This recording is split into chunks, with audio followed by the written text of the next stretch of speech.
God created this for man. Man created this for God. Community Christian Church, 1944 South Jackson Street, Frankfort, Indiana. Come, join us. This is a reading from Luke 24.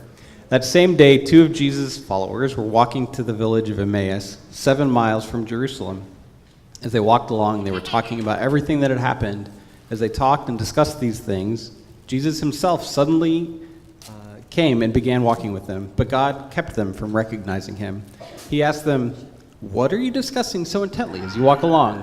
They stopped short, sadness written across their faces, and then one of them, Cleopas, replied, "You must be the only person in Jerusalem who hasn't heard about all the things that happened there in the last few days." "What things?" Jesus asked. "The things that happened to Jesus, the man from Nazareth," they said. "He was a prophet who did powerful miracles, and he was a mighty teacher in the eyes of God and all the people." And it goes on for a little bit, and then it says, "Then Jesus took them through the writings of Moses and all the prophets, explaining from the scriptures the things concerning himself."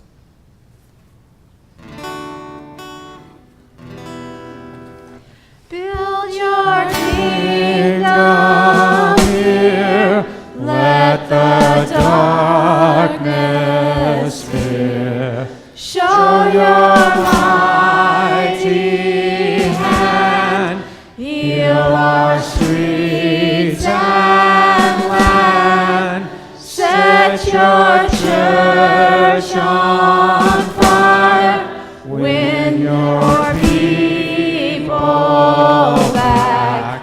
Change the atmosphere, build your kingdom here.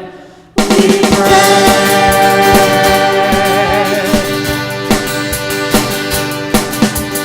Set your rule and reign in our hearts again.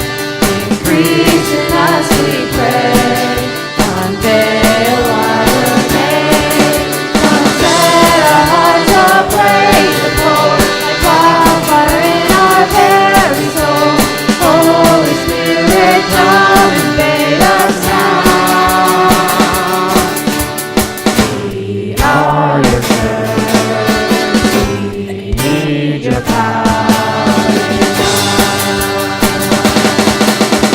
Seek your kingdom first. We hunger and we thirst. We refuse to waste our lives for your glory and cause.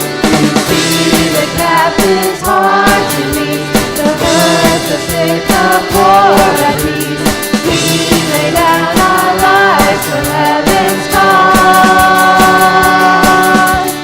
We are your church. We pray, we rise with church. Build your kingdom here, let the darkness fear. Show your mighty hand, heal our streets and land. Set your church on fire, win your people back. Change the atmosphere, build your kingdom here. We pray. Release your kingdom's power, reaching the near and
This is a reading from Isaiah 66. The Spirit of the Sovereign Lord is upon me, for the Lord has anointed me to bring good news to the poor. He has sent me to comfort the brokenhearted and to proclaim that captives will be released and prisoners will be freed. He has sent me to tell those who mourn that the time of the Lord's favor has come, and with it the day of God's anger against their enemies. To all who mourn in Israel, he will give a crown of beauty for ashes, a joyous blessing instead of mourning, festive praise instead of despair. In their righteousness they will be like great oaks that the Lord has planted for his own glory.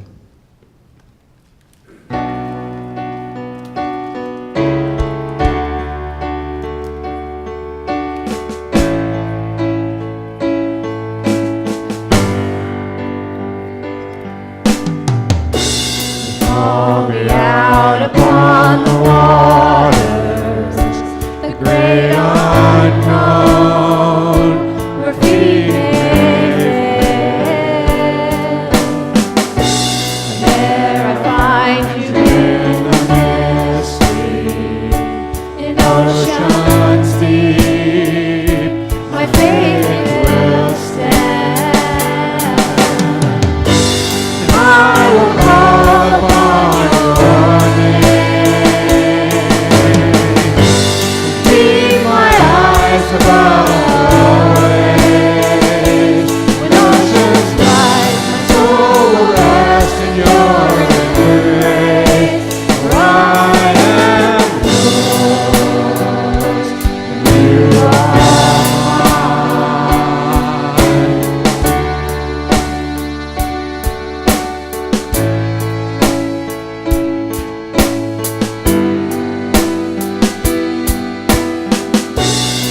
grace abounds in deepest waters.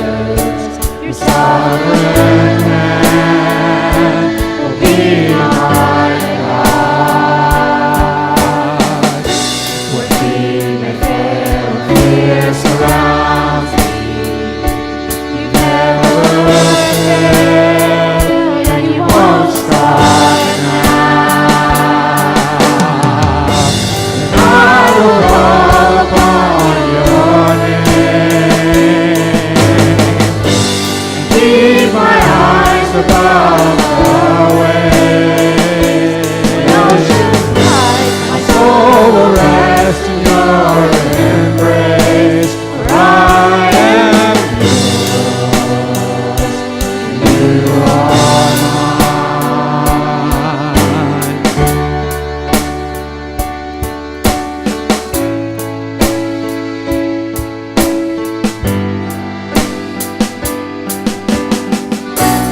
Spirit, lead me where my trust is without borders. Let me walk upon the waters wherever you would call me.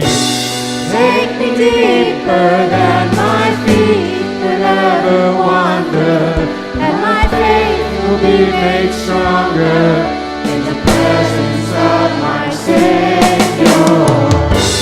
Spirit, lead me where my trust is without borders. Let me walk upon the waters wherever you would call me.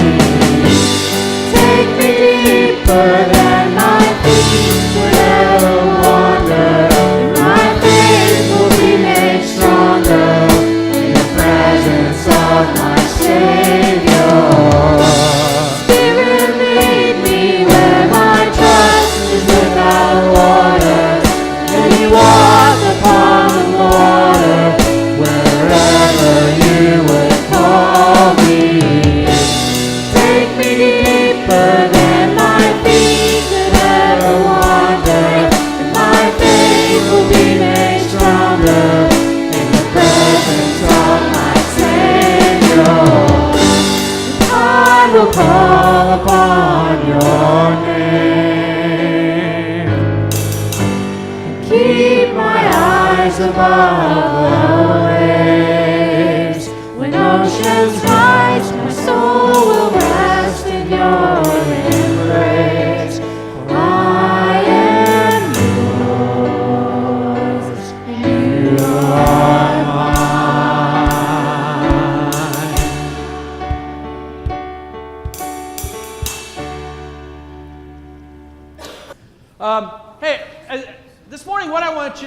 you to think, just for a few moments, think of all of the things that are going on in your life. For some of us, this may be easier than others.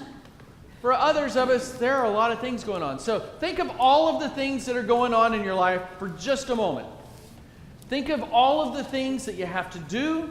Think of all of the demands and all of the commitments. And think of the schedule and the work and the family. Tired yet? I don't know about you, but when I do that, I get exhausted. This time of year can be very full. You know, it's the end of the school year for us as parents. And so while for students, they're like, oh, thank goodness. For us parents, we start looking at things going, every day, they're going to be home all day. They're going to have to be fed. All day. There is only so much cereal and milk in the world. And all these things, and this time of year for us, we're like, oh man, we have so much going on. And so often we approach those seasons in our lives, you know what we do?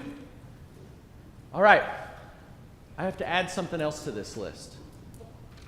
Anybody else ever been guilty of that? Maybe I'm not saying just now, because maybe that's not where you're at right now. But anybody else ever been guilty of that? In a busy season of life, you're like, okay, I can fit one more thing in there. Anybody's husband tried to do that? Okay, that's what I needed to ask the appropriate way. See, there's just sort of this danger that goes along with not just this time of year, but honestly with every part of the year. The danger is that we try to add stuff to our lives. And here's the thing, we try to add stuff to our lives. This makes sense. We add stuff to our lives by addition. And in the end, what happens is we feel overcommitted. Oftentimes we feel overburdened and overwhelmed. And many of you have been there in your lives. And maybe you're retired and you're going, I am so glad that's not me anymore. All right. So be patient with those of us who are there. You know, life sometimes can just be this activity blur and not something that we savor or experience or remember. And I want to start this season with our church family as we're rolling out of Easter, not by talking about what we need to do more of, what we need to start doing, but maybe what we need to stop doing. And so this weekend we're launching this new series called I Quit. And we're going to look at some things, some habits that can be toxic to our lives. You know, things that we assume are often just the normal way to go, the normal way to live. But in the end, they keep us from, or they become a barrier to experiencing the life that God has for us, the life that He's called us to live. You know, years ago, John Ortberg, who's author, pastor, written some great books that I love, John Ortberg asked one of his mentors, Dallas Willard, he asked Dallas for advice on how to handle the increasing pressures of life, family, finances, the pressures of ministry and leadership. And John said he expected to hear a list of things that he needed to start doing, like pray more, or focus more, or read more, or study more, or just be more spiritual, because that's a very concrete thing to do. Do you ever feel that burden? Sometimes I have to be more. You know, a lot of times, even in the church context, I think that we put that pressure on people. You know what? You know, gosh, I'm just going to have to feel, I just feel like I have to do a little bit more in order to be more spiritual. And John was expecting to hear some litany of things that he needed to do, but instead Dallas Willard offered this long pause. And finally he broke that pause and he said very plainly, you must ruthlessly eliminate hurry from your life. Okay, what else, John said? Another long pause, and Willard responded with this. He said, nothing else. I must ruthlessly eliminate hurry from our lives. See, here's our hypothetical that we want to work with today. Here's what I want us to think about. What if hurry is actually one of, if not the single greatest barrier to your experience of God and faith in your life? And I say hypothetical because most of us think hurry is a good thing. Most of us think that hurry is at least a neutral or a natural thing. It's a way to get more done, to do more faster, to get from point A to point B quicker. I've been doing a lot of traveling down Michigan Road in the past week and a half. I can be doing 65 down Michigan Road. Cars flying past me until they get down to Zionsville and they just come to a screeching halt for all of the construction. We want to get from point A to point B as fast as possible. But what if, just for the sake of our time together this morning, what if that frantic pace, that never stopping, that always multitasking, always trying to do more and faster and better is the main thing that's hurting our lives? Maybe it's hurting our relationships, our marriages, our families, our work, our sense of self, our sense of joy or peace. There's a researcher from the London School of Business and Finance who says more and more people suffer today from what he calls hurry sickness. It's this compulsive need to do more and to go faster even when there's no objective reason to be in such a rush. You ever been in a rush when you've really had no actual reason to be rushing around? Yeah, me too. See, there are some clear signs of hurry sickness that are working in our lives if we pay attention to them. Some of those things that, like Matt was talking about, sometimes we're walking side by side with these things and we don't even notice. And I want to walk you through some of those real quick. The first sign of hurry sickness is that there's this nagging sense that there's just not enough time. Anybody ever felt that way? There's just not enough time. If you have hurry sickness, you'll have this nagging sense day after day after day that there's just not enough time. This cracks me up. In the 1960s, there was a group of futurists, people who looked at trends and what was happening in the world and where things might be heading. And there was a group of futurists in the 60s that told Congress that by the year 1985, get this, due to advances in technology, pre-internet day, pre-smartphone day, due to advances in technology, by 1985, people would be working 22 hours a day for 27 weeks of the year, and then they'd rest, the rest of the time of the year. They predicted, and this is a real thing, they predicted the biggest problem in our society is that people would have too much spare time. How'd that work out? You'd think it was Congress that said that. If it didn't come true. Honestly, we feel just the opposite, don't we? The one thing that we feel we never have enough of is what? Time. And so we try to do more, and we try to go faster, and we do more and more at the same time. And just ask yourself, how long may not be something you worry about, it's something I worry about. How long can I go without checking my phone? How long can I go without checking email? How long can I go without checking Facebook or Twitter? How much time does it take for you to get restless or impatient when you're waiting in line at the store? I am notorious for choosing the wrong line. I can look and somebody will have 2 items and over here they've got a cart full and I will go to the 2-item line, but by golly, they got coupons for those two items. Then there's something wrong with their chip. It's not reading. I don't know why. And man, I'm just sitting there going, I got 2 gallons of milk. That's all I have. Because we go through milk and milk and milk. And so imagine, how long does it take for you to get impatient? It's interesting, I read an article recently based on a real study about how people using a microwave oven start to look for something else to do if the food is going to take longer than 30 seconds to heat up. Anybody? I did this yesterday. It was crazy.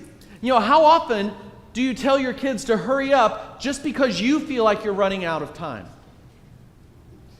See, here's the thing about hurry. Hurry isn't actually saving us time. We're not accruing seconds that we're going to spend later. Hurry just reinforces that that feeling that you're running out of time, but there's never enough time. There's never enough time. Second sign that you might have hurry sickness is that there's a lack of meaning or depth or joy in life.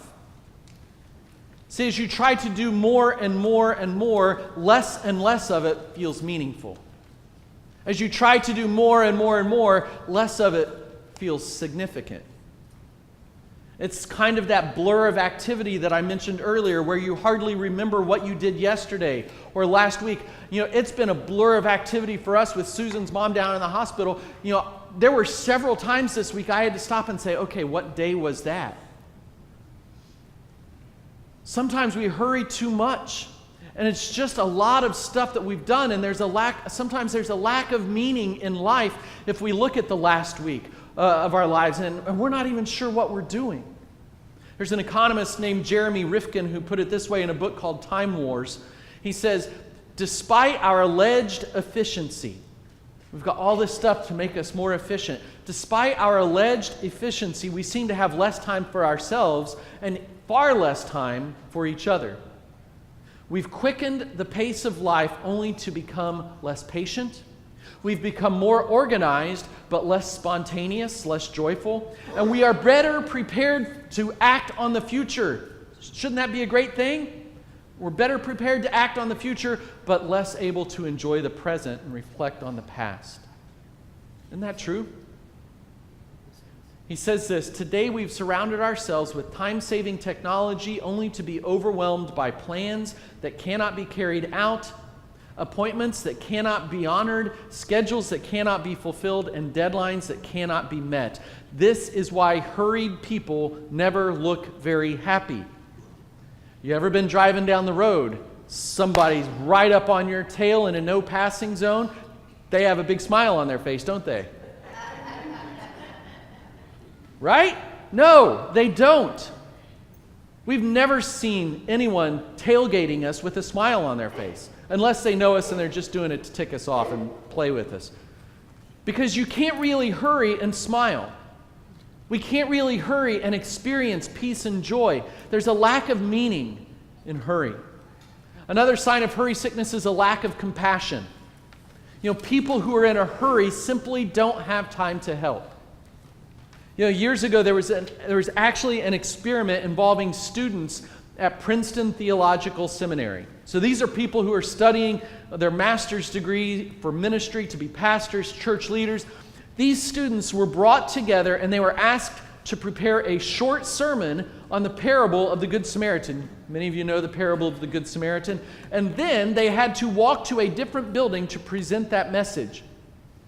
And along the way to that building, each student was set up, it was staged, each student was set up to encounter a person who was slumped over, groaning, and in obvious and clear distress. Anybody know where this is going? The question was, would a seminary student, a person who was studying to be a pastor and serve in a church, who was about to give a sermon on the Good Samaritan, would they stop and help a person in need? Here's the catch. There were different groups of students. One group of students was told that they were late, that they were out of time, and they hardly had time to prepare. Another group of students was told they had plenty of time. You want to know what happened? Even across both groups, most students, surprisingly, actually did not stop to help. But the real shocking factor was only 1 out of 10. 1 out of 10 students who were in a hurry stopped to help. 1 out of 10 students walking, maybe even running, to give a sermon on helping a person in need stopped to help a person in need. Why? Let me be honest. I don't think it's because they're cold-hearted people at all. I don't think it's because they're cruel or they don't care. I think it's very, very simple. They're in a hurry. They were just in a hurry. And it sounds crazy, but are we really that different in our lives? Am I really that different? I thought about it this week. How often do I rush by someone in need? Whether it's a friend, whether it's my wife or my boys, whether it's a colleague in the community, whether it's someone in crisis. How often do you do that because you feel like you just have to go? I have to get there. When we're in a hurry, we don't have time to help. Fourth sign of hurry sickness is there's not just a lack of compassion, but a lack of grace. When hurry is in you, you're going to feel more and more deprived of grace. We live hurried lives, and when we do so, we're not storing up extra time. We're actually storing up things like impatience and frustration and stress and anger. Studies actually show that being in a hurry is not just a stress reaction, it is a stress trigger. Being in a hurry is a stress trigger. It doesn't go, okay, I got there, I made it in time, now I can breathe. It causes us more stress. The brain actually releases more adrenaline into our bodies when we're in a hurry. And we feel more stress, we feel more concern, or that our lives are somehow in some form of danger, which is why we get angry, or why we get impatient with ourselves, and even more so with others. And we stop experiencing grace. We lack grace. It's why when we're in a hurry, so many bad things seem to come out of us. I don't know about you, but when I'm in a hurry, I can have a short fuse. So not only do I feel like I'm not experiencing grace, receiving grace, I'm very quick to say I'm not showing grace. But here's the thing. Jesus had a very specific response to hurry. There are a lot of places in life where we have to do a little guessing. Okay, what do you think Jesus would say here? What do you think Jesus meant by this? But Jesus had a very specific response to hurry, and it's found in Luke chapter 10, if you want to turn there in your Bibles or your Bible apps. But in Luke chapter 10, this story, this encounter that Jesus had, many of you will know this, it says this in verse 38. As Jesus and his disciples were on their way, he came to a village where a woman named Martha opened her home. First things first, this story comes right on the heels of the parable of the Good Samaritan. They come to a village where a woman named Martha opened her home to him. Just so you know, in that day, hospitality was the supreme cultural value and virtue. To not show great hospitality to a guest would dishonor yourself, would dishonor the guests. And so you can imagine that Martha is feeling some stress around her home. And she had a sister named Mary who sat at the Lord's feet listening to what he said. But Martha was distracted by all the preparations that had to be made, and she came to Jesus and asked, Lord, don't you care that my sister has left me to do all of the work by myself? You ever said anything like that before? If you haven't, you're lying. You know your kids have. Tell her to help me. You can almost hear Jesus slowing her down with his response. Martha, Martha, you're worried and upset about many things, but few things are needed, and indeed only one. Mary has chosen what's better, and it will not be taken away from her. Now let me just real quick, we need Marthas. The world needs Marthas. I've been a part of this where, I've heard sermons where preachers have just bashed Marthas for being, you know what, you got to stop, you got to do. You know what, we need people who get things done, right? We need people like that. But there's still an important lesson here. And let's reflect on this story for just a moment and see what we can learn. First of all, could you hear the hurry in Martha's voice? Could you hear the rush, the anxiety of all the preparations, all the stress, all that she has to do, all the pressure? Like, what if it doesn't go right? What if it's not perfect? What if our guests aren't feeling honored? You ever been in a moment where you just felt all of the stress and all of the burden and all of the pressure on your shoulders? Then hurry wells up within Martha. And she begins to make assumptions about the world, assumptions about reality that we need to look at and we need to question. First, she assumes that Jesus doesn't care, right? What does she say? Lord, don't you care? Don't you care, Jesus? Don't you notice all that I have to do? Aren't you going to do something or say something about this? But isn't that how we feel when we're rushed? Like we're the only one who's struggling and no one else really cares about this? Martha also assumes that she's alone, doesn't she? My sister has left me to do all the work by myself. You ever had that thought? I have. I may have had it this winter when I was shoveling my driveway and my boys were helping. Actually, they are pretty good. But there are times where I'm like, all right, guys, I'm going out to shovel the driveway. If you guys could get ready and come out, and I can have half the driveway finished by the time they get out there, and I'm already throwing a pity party for myself. This is why we had boys. So they could do this stuff. But have you ever felt that way? You know, they've left me to do all the work by myself. You ever said that? Have you ever said that to a spouse and then immediately regretted it? See, we oftentimes feel like we're all alone in our hurry. And when we feel alone, we start to hurry more. But here's the thing, and this is what we have to see in this story. Martha wasn't alone, was she?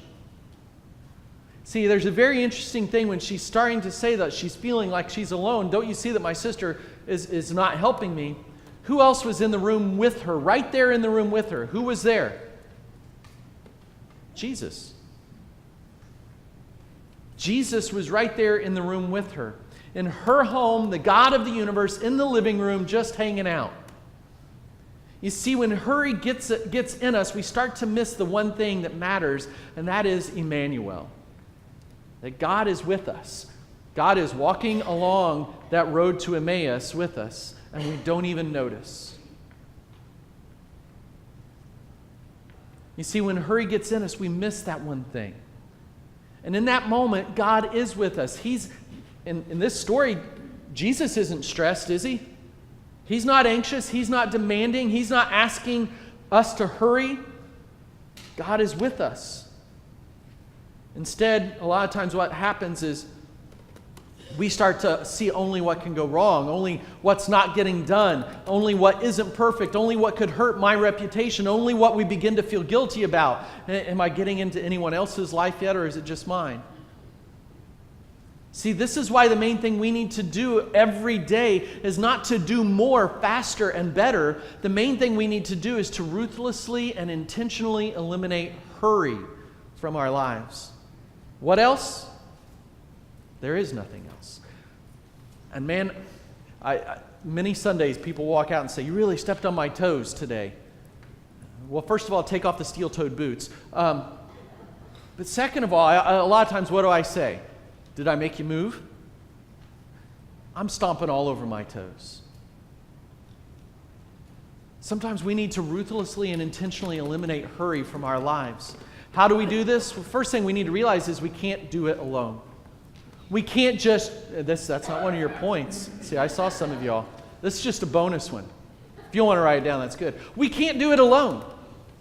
We can't just try harder to go slower. Does that make any sense? We can't try harder to be more patient. You know, it's like the fruit of the Spirit. I get so tired of people saying, no, I got to work on the fruit of the Spirit in my life. No! A fruit doesn't work on growing. I don't go, boof, an apple. A fruit grows because it's connected to the source. In us, the fruit of the Spirit will grow if we're connected to the source.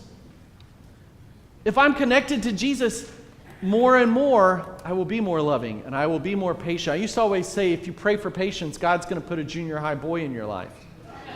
That was when I was a youth pastor and I had to have lots of patience. We're not alone. We can't try harder. Jesus put it this way, and many will know these words. And I mentioned these words last week in our Easter service. Jesus says, come to me, all you who are weary and burdened, and I will give you what? Rest. I will give you not burdens, not tasks, not to-do lists, or more pressure. I will give you rest. But then he says this, take my yoke upon you and learn from me, for I am gentle and humble in heart, and you will find rest for your souls, for my yoke is easy and my burden is light. Jesus is saying quite literally, don't do this alone. Come to me and take my yoke upon you. Here's the thing about a yoke. Now, we're not talking an egg yoke. A yoke in those days was a harness that 2 oxen would be harnessed together in so they could plow the field in step. And a yoke only worked if the 2 oxen were moving at the same speed. See where Jesus is going with this? Jesus isn't saying, I want you to spend more time with me on Sunday mornings. I need you to do this, I need you to do that. Well, the church does need you to do things. Or I need you to do more Bible studies, find another small group, do this. Jesus is saying, you actually have to do life at my rhythm, at my pace. No slower, no faster. Take my yoke upon you. Walk in step with me. And here's the thing, Jesus never hurried. You know, I've looked through the Gospels, you know, and you can go back and look at them, and Jesus never hurried. It's really remarkable because he was a busy guy, wasn't he? He was busy. You know, there were demands on his time. There was emotional urgency. There was pressure. There were times that were stressful. There was plenty to do. It wasn't like there was nothing to do in the first century as a Messiah.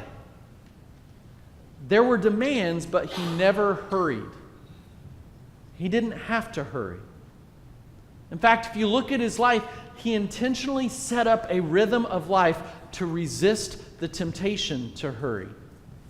He would get up early to spend time alone in prayer. He would sometimes wait when others felt the need to rush. He had the courage to say no even to urgent requests. That's Jesus' yoke. That's his rhythm of life, and we have to learn to walk in step with that.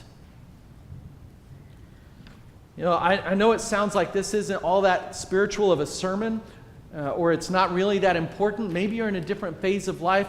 You know, this can't be the main thing that we have to do, but the main thing we have to do is in all of our lives, whether we're hurried or not, is to walk in step with Jesus. Notice that he's by our side. See, especially in the world in which we live today, you know, and I want to close with just a few practical suggestions for us, some things that maybe you can do, whether or not you're a person who feels like you have an incredible faith, or maybe you feel like you have little faith at all right now. These are practical, simple steps that anybody can try. First of all, set a time to practice slowing. I know this sounds like very counter to what I said earlier about you can't work harder to slow down. But here's the thing. One of the best ways to combat a habit of speeding up is to introduce a habit of slowing down. I got to do this. There have been some days that, you know, Wednesdays back several months ago were my sermon prep day, and I would go to a coffee house in Lafayette, turn off my phone, turn off everything, and just spend some time working on my sermon. Because that phone it can be so addictive, can't it? Sometimes we need to practice, and I'm trying to do this more. I'm not all that successful yet. I want to set a 10-minute time each day where I stop whatever I'm doing. Just stop. Close my computer, email's closed, my phone is off, Twitter isn't tweeting. I just want to sit in silence, slow down my breathing. We've talked in our big idea groups recently about that idea of meditating and just focusing on this breath that God has given me, this moment, and do nothing. And the point isn't to have some kind of spiritual epiphany where I open my eyes after 10 minutes and go, God gave me a clear vision of what I need to do. That's not the point. The point is simply to allow my body to experience unhurried time, to allow my mind to experience unhurried time. Your body needs to experience, your mind needs to experience unhurried time. Because it's in those moments that I begin to realize and become aware of things that I forget or I lose sight of when I am in a hurry. Things like, you know what? God really cares about my life. I'm not alone in whatever is going on right now. God's walking with me, getting me through whatever I'm facing. And the very same thoughts I know you forget when you're rushing around in your life are the thoughts that can come into your soul through unhurried time. You know, there are a lot of ways that you can practice this, a lot of ways that you can do this. You don't have to do it by 10 minutes of nothing. But the one rule is you can't do something else at the same time, like when the microwave is going. Multitasking is not allowed. Multitasking is cheating when it comes to slowing down, right?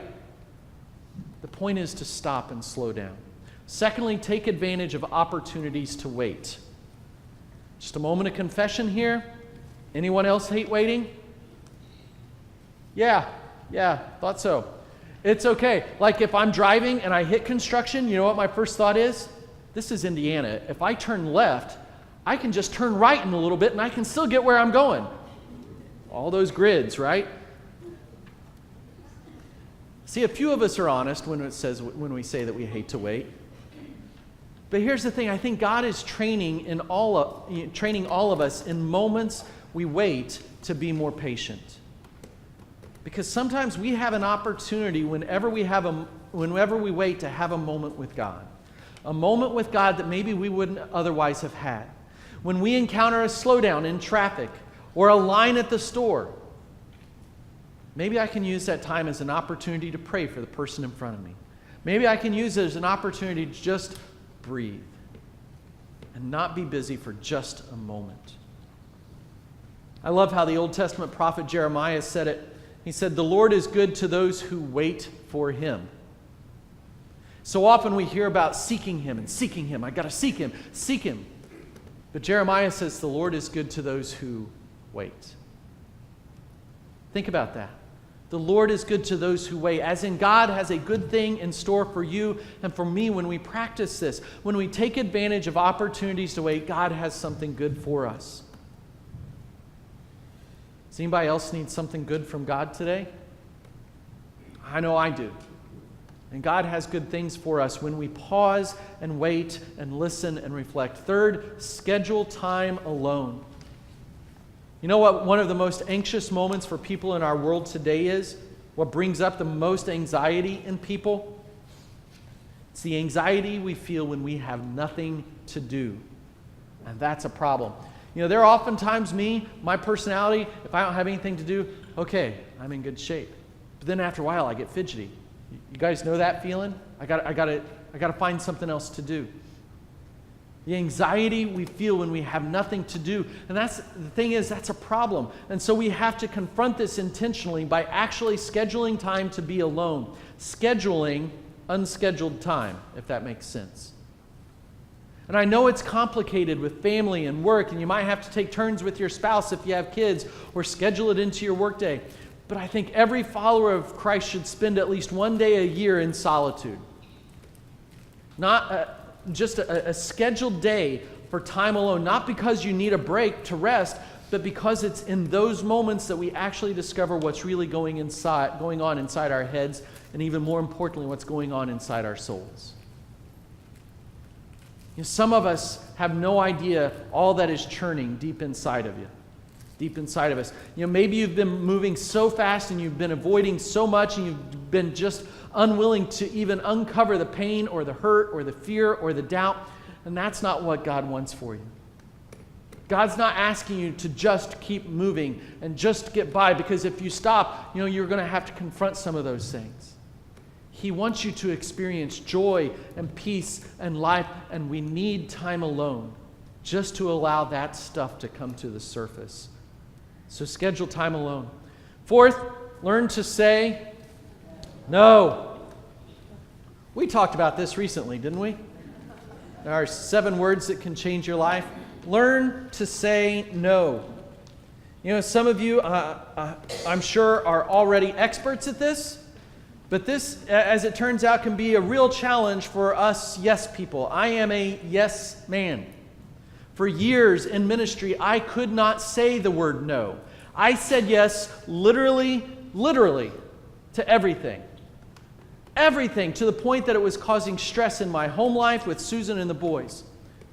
You know, most of the things I said yes to, though, they weren't urgent. No one's salvation was on the line. It was just something that people thought needed done and needed done by the pastor. So I said yes. And it's amazing how resentment and anger can begin to build in those moments where you constantly say yes to non-urgent matters. We have to learn that it's okay to say no. In fact, I think we should just practice just for a moment. We did this a couple weeks ago, 7 weeks ago to be exact. I want you to turn to the person next to you and just say no to them. Just say no. Nancy would be so proud. Nancy Reagan would be so proud of me. Just say no. Just say no. Now, if they said, would you like to go to Arnie's for lunch, and you said no, that would be a bad idea. But sometimes it feels good to say no, doesn't it? Because sometimes we don't feel like we can. You know, I feel like I may be wreaking havoc in some marriages here right now. But sometimes we have to learn to say no. We can't always say no. We can't. But there's always something. There's always something. This week there will be something that you can say no to that will help you live an unhurried life, if not for a half an hour. Fifth and finally, take a weekly Sabbath. Take a weekly Sabbath. This may be the most difficult, but I think it may be the most important. Take a weekly Sabbath. For 6 days a week, it's okay to think about productivity and efficiency and getting more stuff done, but then you get a day that's different. And God commands us in this. He says life is not 24/7, it's 24/6. You get a day that's different. There are a lot of ways to experiment with the Sabbath day in your life. Maybe it's a day of not checking your email or responding to work calls. Maybe it's a day that you do spend intentionally with your family. Maybe it's a day that you spend alone in solitude and letting God speak into your life. Maybe it's a day spent reading, catching up on some things that are just going to stimulate your creativity. You know, maybe it's just a day with close friends, focusing on your relationships and having conversations that you wouldn't otherwise have. Maybe it's a day just to do something you love but you never have time to do. If you love to cook, cook. If you love to play golf, take me with you. But every week, I'm serious about this. Every week, take a day that's different. You get a day that's different, so take that day that's different. Here's the thing. I know what you're thinking right now. You're thinking, Tim, that sounds great, or maybe that sounds like someone who is really spiritual or doesn't have any commitments can do, but I just don't have any time to do that. Let me tell you, I know we've been running all for the past week and a half. Maybe you're a little overcommitted. And maybe you've taken on more than you should. Maybe you need to say no a few more times. But here's the thing. We always have time for what matters most. We always have time for what matters most. I came across this saying this week that sums things up very well. God doesn't call you to a life that you don't have time for. God doesn't call us to a life that we don't have time for. Think about that. God hasn't called you to a life that you don't have time for. And if you don't feel you have enough time, something has to change. Something has to change. Your life is too important for something not to change. I heard about a man recently who went through a very stressful family situation. His wife got very ill at the same time. His adult daughter had to move back into the home. His schedule, his work, his finances, all just kind of went into chaos. There was so much to do, so much more to manage, so much less he could control. And the temptation was to hurry and be anxious and to be stressed and to try to control. But the only new commitment he added to his life was to get up 30 minutes earlier every day just to be quiet, just to be alone with God, just to sit and be alone. And I love what he said about it. He wrote this. He wrote, "Life was suddenly too difficult not to do this." Friends, life is too difficult not to do this. Your life is too meaningful not to do this. Your family is too important not to do this. Your challenges are too great to not do this. Which means you and I have a decision that we need to make today.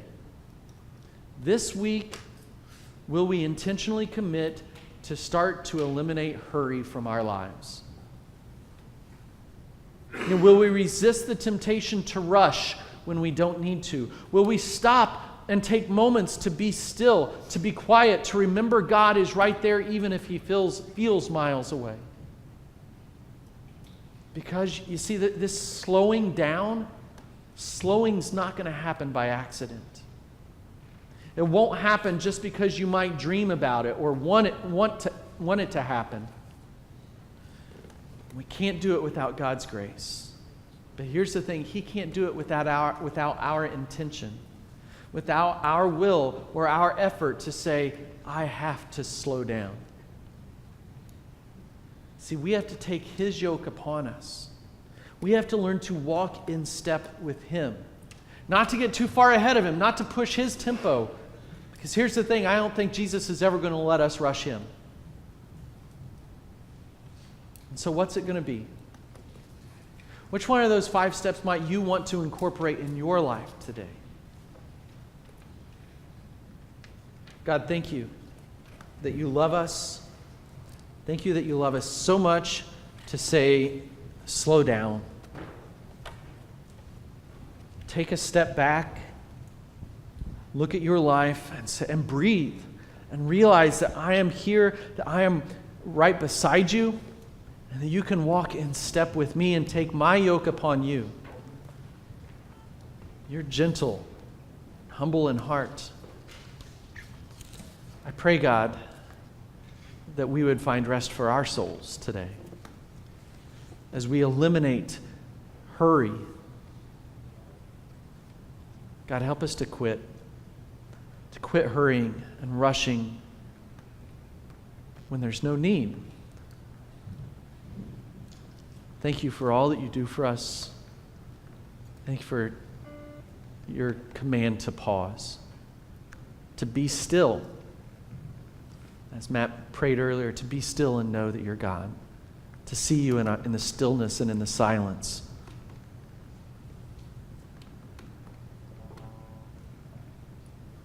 Thank you. In Jesus' name, amen. Now with all this, don't get me wrong. There are times we got to hurry. If it's 9:59 on a Sunday morning and you live 10 minutes from church, you got to hurry. Don't hurry. I'd rather not do a funeral that week. But there are some times that we do have to hurry. But it's this perpetual living in a rush, moving from one thing to the next, to the next, to the next. And God says, hold on. Just stop for a second. We're going to sing a song as we close. The song, Great is Our God. Sometimes we hear the word great and we think, man, you don't get great unless you do something great, unless you do something. Sometimes we have to stop in order to recognize the greatness of God. Because if we don't stop, as Matt said earlier, we're just going to keep on walking, not recognizing that he's right beside us, trying to slow us down. What steps do you need to take today? Let's stand and sing.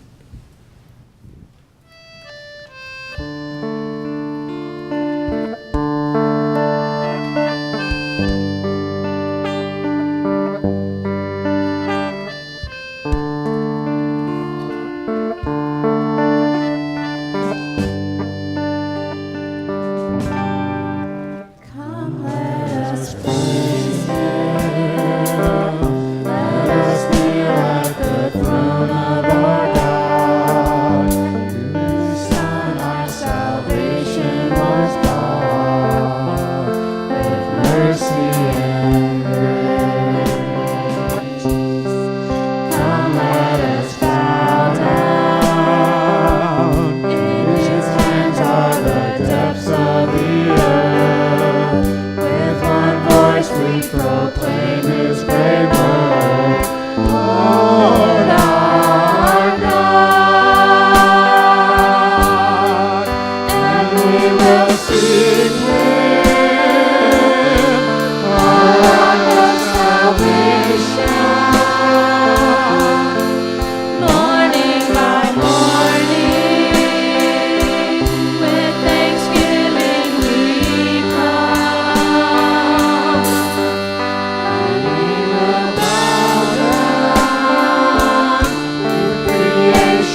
the end of our day in your courts and declare your great ways in spirit and truth. We long for your kingdom, bring your thunder and gather the earth. All who tremble will tell of your word, Lord our God. And we will seek him, our rock of salvation. Morning by morning, with thanksgiving we come. And we will bow down, with creation we cry out. In daylight and darkness, we sing to the Lord. Great is our God. Great is our God. Great is our God. Great is our God. Great is our God. Great is our God. Great is our